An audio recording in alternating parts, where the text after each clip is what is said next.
Oui, quand il y a le silence des mots, va se réveiller très souvent la violence des mox. Ce que nous ne pouvons pas dire, nous allons le crier avec notre corps.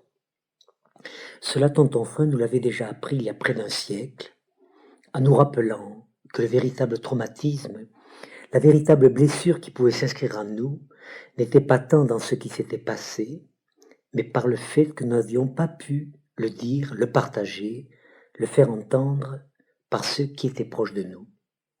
Ainsi, pour cette petite fille de 5 ans, quand l'épicier du coin, le professeur de piano ou le voisin du deuxième lui a mis la main sous la jupe, sa véritable blessure, au-delà de l'humiliation qu'elle aura eue de voir une intrusion sur son corps, aura été qu'elle n'a pas pu le dire à papa ou à maman et que c'est resté coincé là, dans sa gorge.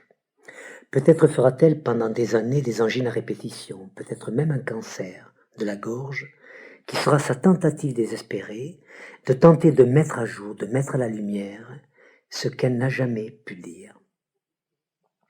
Les blessures les plus profondes sont celles que nous n'avons pas pu médiatiser par la parole, par la mise en mots. C'est surtout le fait de ne pouvoir être entendu par les personnes qui sont les plus importantes pour nous, au début de notre vie, papa, maman, ou ceux qui ont tenu leur rôle, et plus tard notre partenaire, nos amis, ou des gens qui sont proches de nous et dont nous souhaitons simplement l'écoute. C'est le fait de pouvoir sortir ce qui est à l'intérieur de nous et de le déposer qui sera réparateur, qui pourra être ainsi le début d'une restauration. Ceux qui m'ont déjà entendu parler de la communication dans le couple savent déjà que les non-dits vont donner lieu à beaucoup de malentendus et de souffrances. Quand un enfant tente de dire une partie de son ressenti, 9 fois sur 10, nous croyons le comprendre. Mais comprendre est un mot extrêmement pervers. Et je vais probablement choquer certains d'entre vous en disant que trop souvent, ils prétendent comprendre alors qu'ils ne font qu'entendre. Il vaut mieux tenter parfois de renoncer à cette compréhension pour simplement écouter.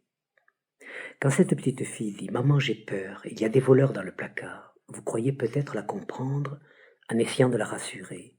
Et vous ouvrez tout grand le placard en disant « Mais non, ma chérie, regarde, il n'y a pas de voleurs, il n'y a que des manteaux, des chaussures. » Attention, c'est vous qui délirez, parce que les voleurs dont a peur cette petite fille ne sont pas dans le placard, ils sont dans son imaginaire.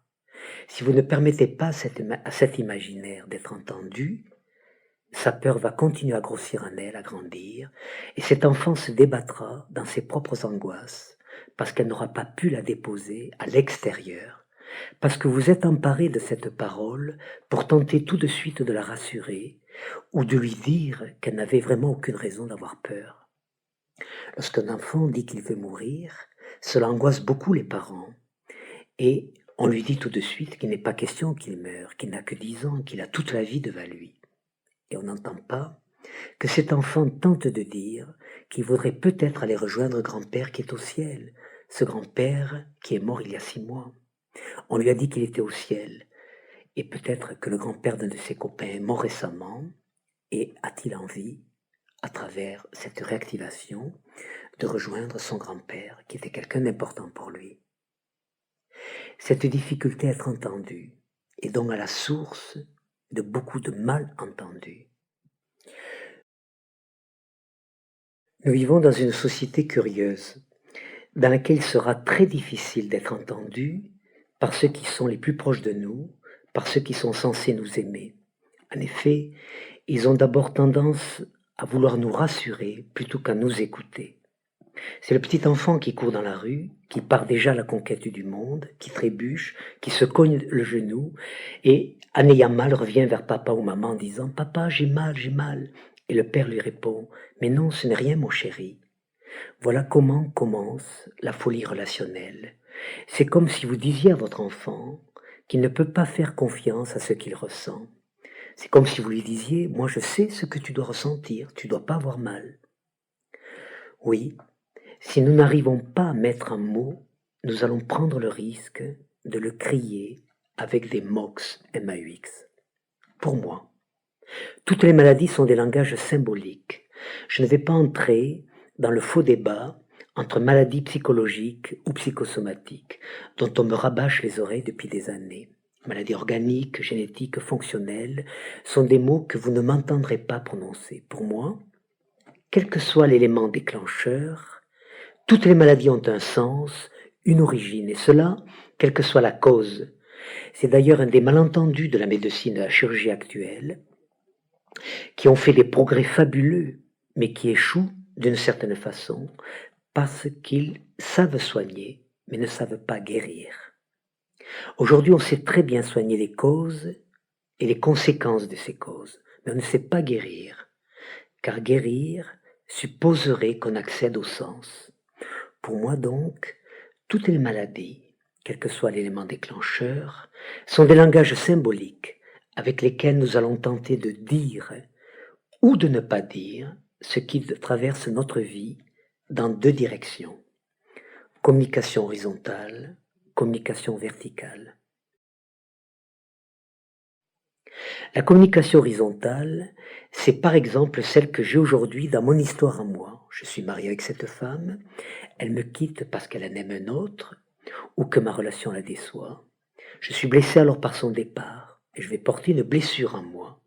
Si je n'ai pas pris soin de soigner le lien que j'ai eu avec cette femme, si je l'abîme parce que nous allons nous séparer, si je lui en veux parce qu'elle me quitte, je ne vais pas pouvoir me remettre de cela.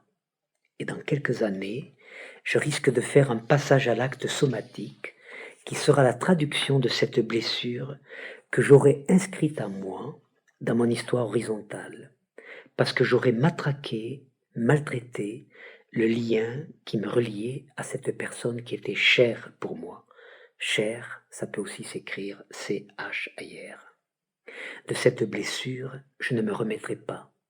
Et c'est souvent au moment où on se sépare dans un couple, par exemple, qu'il faudrait prendre soin du lien. C'est une situation paradoxale. Nous espérons que vous avez apprécié cet aperçu. Pour continuer à écouter ce livre audio sur Google Play Livres, utilisez le lien dans la description de la vidéo.